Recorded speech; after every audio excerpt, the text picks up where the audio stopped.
dia a todos.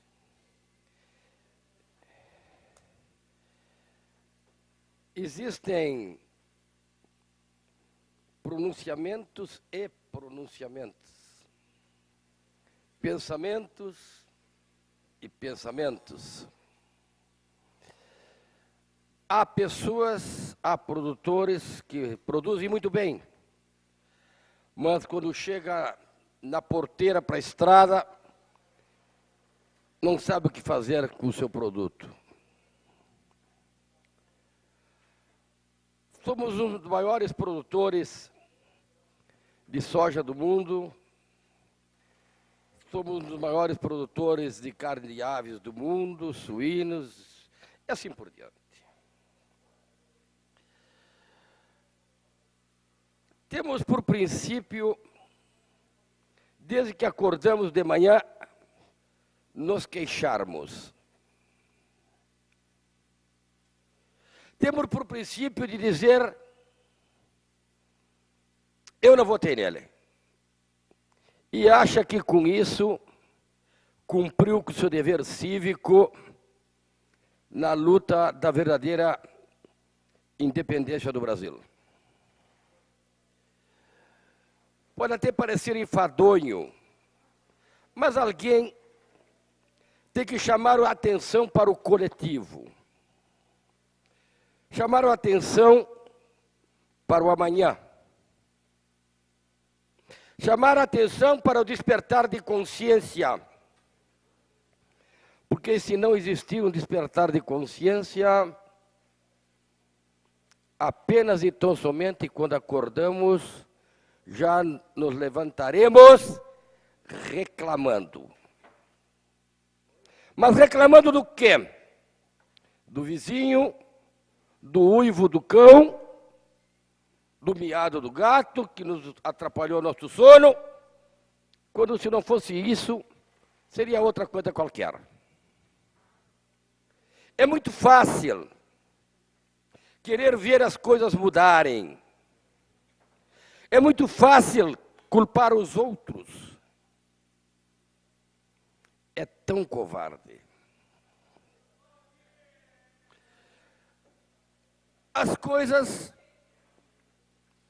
têm que mudar, mas as coisas têm que mudar na sua devida proporção e dentro da sua devida necessidade do mundo interno de cada cidadão, de cada povo.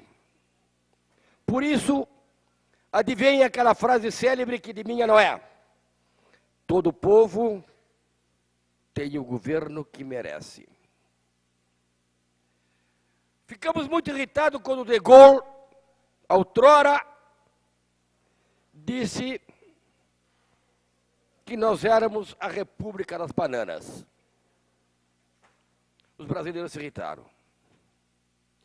Nós temos a tendência, como seres humanos, de nos irritar facilmente quando ouvimos coisas que entram em choque com o nosso mundo interno, que lá no nosso mundo interno estão escondidas, lá no fundo do nosso eu, para que não aflorem, para que não nos levem para um próprio conflito entre o nosso mundo interno e o nosso mundo externo. Porque ninguém ficará ofendido por fora se não estiver anteriormente já ofendido por dentro. É muito fácil. É muito simplista querermos que os outros mudem, sem que seja preciso que nós mudamos uma vírgula nos nossos precários pensamentos e nas nossas medíocres necessidades. Eu sonho com um mundo melhor, se não para mim, para os meus filhos, para os meus netos. E vou tentando construir de forma certa ou errada, mas o certo é que eu vou tentando fazer a minha parte.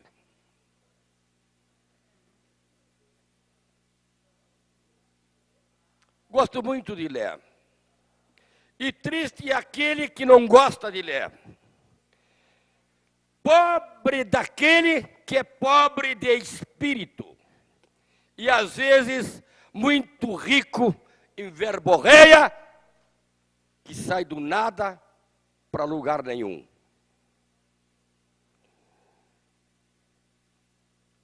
Eu leio muito. Eu quero continuar aprendendo com os outros. Acabou meu tempo? Então é um chamado para eu calar a boca? Posso continuar? Tá bom. Não é perseguição do Lula, não, né? Tá bom. Eu vou ler uma matéria para vocês, desse introito que eu fiz. Precisa-se de matéria-prima para construir um país. Precisa-se de matéria-prima para construir um país. A crença geral anterior era que Collor não servia, bem como Itamar, Fernando Henrique. Agora dizemos que Lula não serve. E o que vier depois de Lula também não vai servir para nada. Por isso estou cansado a suspeitar que o problema não está no ladrão corrupto que foi Collor ou na farsa que é o Lula. O problema está em nós. Nós, como povo, nós, como matéria-prima desse país, porque pertenço a um país onde a esperteza é a moeda que sempre é valorizada, tanto mais do que o dólar. Um país onde ficar rico da noite para o dia é uma virtude mais apreciada do que formar uma família baseada em valores e respeito aos demais. Pertenço a um país onde, lamentavelmente, os jornais jamais poderão ser vendidos como em outros países. Isto é, pondo uma caixa na calçada onde se paga por um só jornal. E se tira um só jornal, deixando os demais aonde estão. Pertenço a um país onde a gente se sente o máximo, porque conseguiu puxar a TV a cabo do vizinho, onde a gente frauda a declaração do imposto de renda para não pagar ou pagar menos imposto. Por tu concluir, eu continuo. Eu acho que o teu pronunciamento é bem mais importante. Pertenço a um país onde a impontualidade é um hábito, onde os direitos das empresas não valorizam o capital humano. Pertenço a um país onde há pouco interesse pela ecologia, onde as pessoas atiram lixo na rua e depois reclamam do governo por não limpar os esgotos. Onde pessoas fazem gatos para roubar luz e água e nos queixamos como esses serviços são caros. Onde não existe a cultura pela leitura. Exemplo maior do nosso atual presidente anterior, que recentemente falou: é muito chato ter que ler. Lula lá. E não há consciência nem memória política, histórica nem econômica. Onde nossos congressistas trabalham 2 dias por semana para aprovar projetos e leis que só servem para afundar ao que não tem, encher o saco ao que tem pouco e beneficiar só alguns. Pertenço a um país onde as carteiras de motorista e certificados médicos podem ser comprados sem fazer exame nenhum. Aonde qualquer médico do interior pode vir para o Brasil para salvar ou matar sem precisar fazer revalida. Um país no qual a prioridade de passagem é para o carro, não para o pedestre. Um país onde fazemos um monte de coisa errada, mas nos esbaldamos em criticar os nossos governantes. Quanto mais analiso os defeitos do Fernando Henrique e do Lula, melhor me sinto como pessoa. Apesar de que ainda ontem molhei a mão de um guarda de trânsito para não ser multado. Este país que eu pertenço. Quanto mais digo que o Dirceu é culpado, melhor sou eu como brasileiro, apesar de ainda hoje de manhã passei para trás um cliente, através de uma fraude, o que me ajudou a pagar algumas continhas. Como matéria-prima de um país, temos muitas coisas boas, mas nos falta muito para sermos os homens e as mulheres que o nosso país precisa.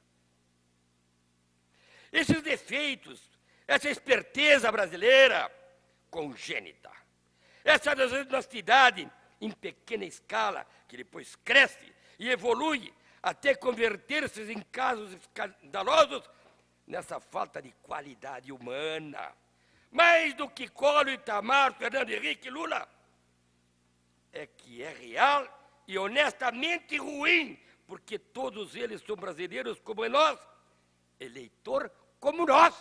Somos nós que escolhemos. Somos nós que somos assim. Para concluir, vereador. Tá, me dá um segundo. Eu não falo quase nunca dessa coisa aqui. Me entristeço. Falar em buraco aqui tem tempo de sobra. Porque ainda que Lula renunciasse hoje, mesmo o próximo presidente que o suceder terá de continuar trabalhando com a mesma matéria-prima defeituosa, que como povo somos nós mesmos. Eu não poderia fazer nada. Não tenho nenhuma garantia de que alguém o possa fazer melhor, mas enquanto alguém não sinalizar um caminho destinado a erradicar primeiro os vícios que temos como povo, ninguém vai servir. Nem serviu Collor, nem serviu Itamar, não serviu Fernando Henrique, não serviu Lula, não vai servir ninguém. Qual é a alternativa? Precisamos de mais um ditador para que nos faça cumprir a lei com a força e pelo meio do terror? Aqui faz falta outra coisa. Enquanto essa outra coisa não começa a surgir, de baixo para cima, ou de cima para baixo, ou de centro para os lados, ou como queiram, seguiremos igualmente condenados, igualmente estancados, igualmente sacaneados, e muito gostoso ser brasileiro. Mas quando essa brasilidade autotone começa a ser um empecilho às nossas possibilidades de desenvolvimento como nação, aí a coisa muda. Não esperemos acender uma vela a todos os santos, a ver que nos mandam o Messias. Nós temos que mudar. Um novo governador com os mesmos brasileiros não pode fazer nada. Está muito claro. Somos nós que temos que mudar. Sim, creio que isso encaixa muito bem em tudo que anda nos acontecendo. Desculpamos a mediocridade mediante programas de televisão nefastos e francamente intolerantes com o fracasso e a indústria da desculpa e da estupidez. Agora, depois desta mensagem, francamente decidi procurar o responsável, não para castigá-lo, senão para exigir-lhe, sim, para exigir-lhe que melhore seu comportamento e que não se faça de surdo e de desentendido. Sim, decidi procurar o responsável e estou seguro que o encontrarei quando me olhar no espelho. E aí está. Não preciso procurá-lo em outro lugar. Ele está dentro de mim. E você o que pensa? O que você pensa? Medite. João Ubaldo Ribeiro.